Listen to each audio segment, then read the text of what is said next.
दोस्तों, अमलेंदु टॉक्स में आज रूसी लेखक एंटन चेखव की कहानी अन्याय के विरोध में। इस कहानी से जीवन मूल्य की शिक्षा मिलती है। यदि अन्याय करना बुरा है तो उसे सहना उससे भी अधिक बुरा है। अन्याय और अन्यायी तभी सिर उठाते हैं जब हम उनके सामने घुटने टेक देते हैं। ऐसी स्थिति में अन्याय का विरोध करने से ही उसका दमन होता है। रूसी लेखक अंतोन चेखव की यह कहानी इसी अन्याय के विरुद्ध हमें जागृत कर रही है। आइए कहानी शुरू करते हैं। कुछ दिन पहले की बात है। मैंने जूलिया को अपने पास बुलाया। वह मेरे बच्चों की देखभाल करती थी और उन्हें पढ़ाती थी। जूलिया जब कमरे में आई तो मैंने उससे कहा, बैठो जूलिया, मैं तुम्हारी तनख्वाह का हिसाब करना चाहता हूँ। मेरे विचार से तुम्हें पैसों की ज़रूरत होगी और जितना मैं तुम्हें अब तक जान सका हूँ, मुझे लगता है तुम अपने आप तो कभी पैसे मांगोगी नहीं। इसलिए मैं स्वयं ही तुम्हें पैसे देना चाह रहा हूँ। हाँ, तो बताओ, तुम्हारी कितनी तनख्वाह तय हुई थी? 30 रूबल महीना तय हुई थी ना?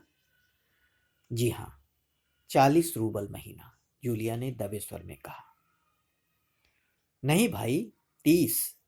मैंने डायरी में नोट कर रखा है। जूलिया कुछ बोल न पाई। हाँ, तुम्हें हमारे यहाँ काम करते हुए 2 महीने हुए हैं। जी नहीं, 2 महीने 5 दिन। क्या कह रही हो? ठीक 2 महीने हुए हैं।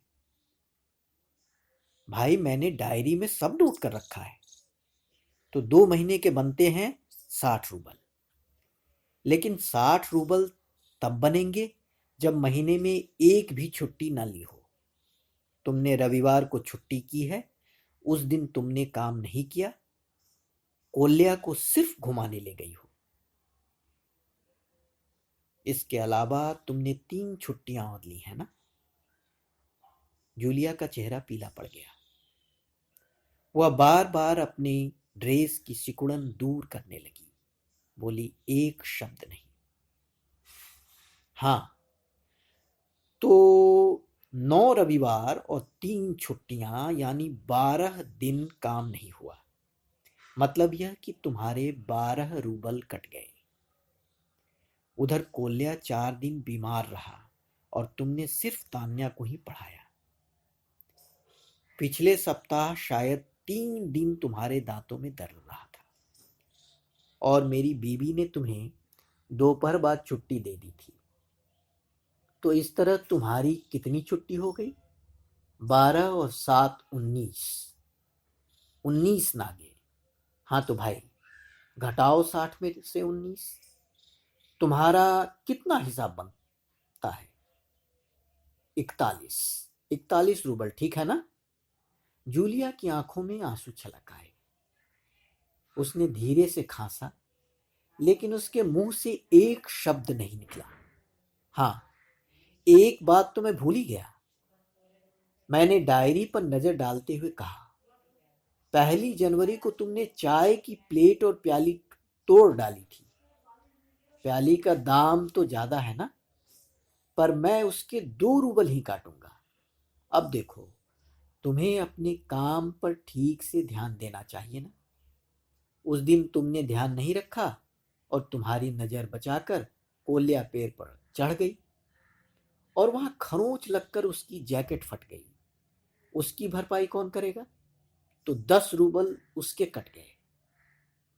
इसी तरह तुम्हारी लापरवाही के कारण नौकरानी ने तान्या ने नए जूते चुरा लिए। अब देखो भाई, तुम्हारा काम बच्चों की देखभाल करना है। इसी तरह की तो तुम्हें पैसे मिलते हैं। तुम अपने काम में ढील दोगी तो पैसे तो काटने ही पड़ेंगे। मैं कोई गलत तो नहीं कह रहा हूं ना? तो जूतों के लिए 5 रूबल और कट गए।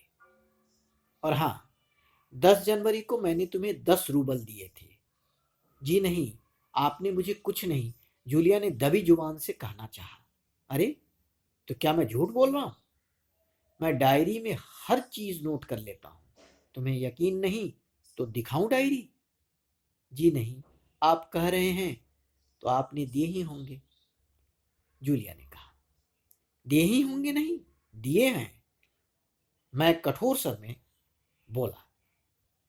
तो ठीक है, 41 में से घटाओ 27, तो बचे 14। क्यों, हिसाब ठीक है ना? उसकी आंखें आंसुओं से भर उठी, उसकी आवाज कांपने लगी।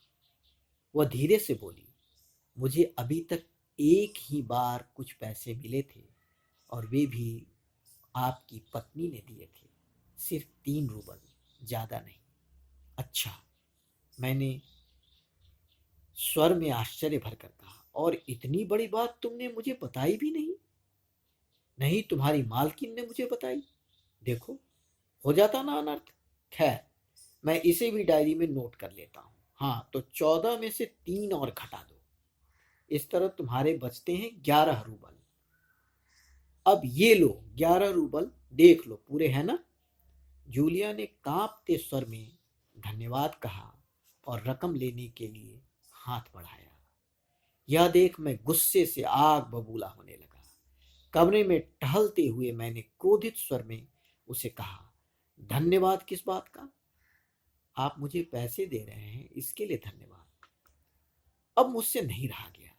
मैंने ऊंचे स्वर में लगभग चिल्लाते हुए कहा, तुम मुझे धन्यवाद दे रही हो, जबकि तुम अच्छी तरह जानती हो कि मैंने तुम्हें ठग लिया है, तुम्हें धोखा दिया है, तुम्हारे पैसे पकड़कर तुम्हारे साथ अन्याय किया है।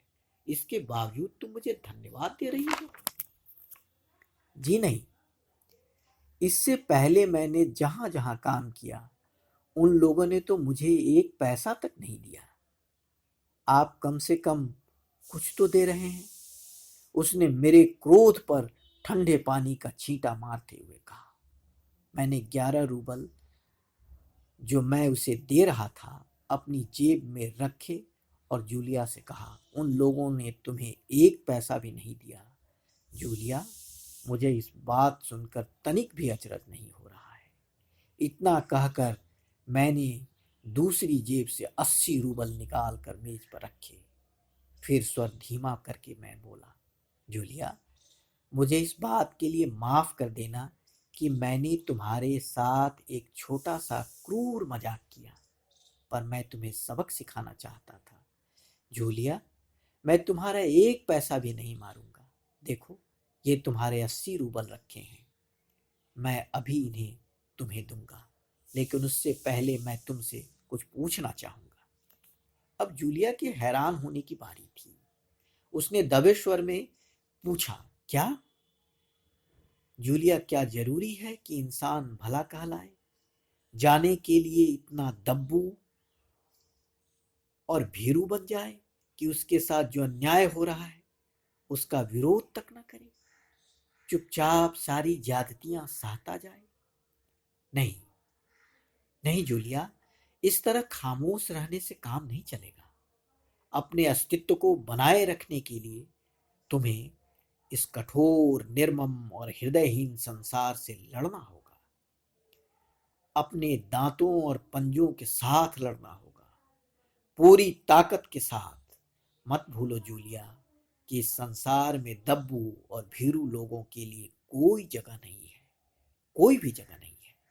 जूलिया ने मेज पर रखी रकम ले ली। वह कुछ बोल नहीं पाई।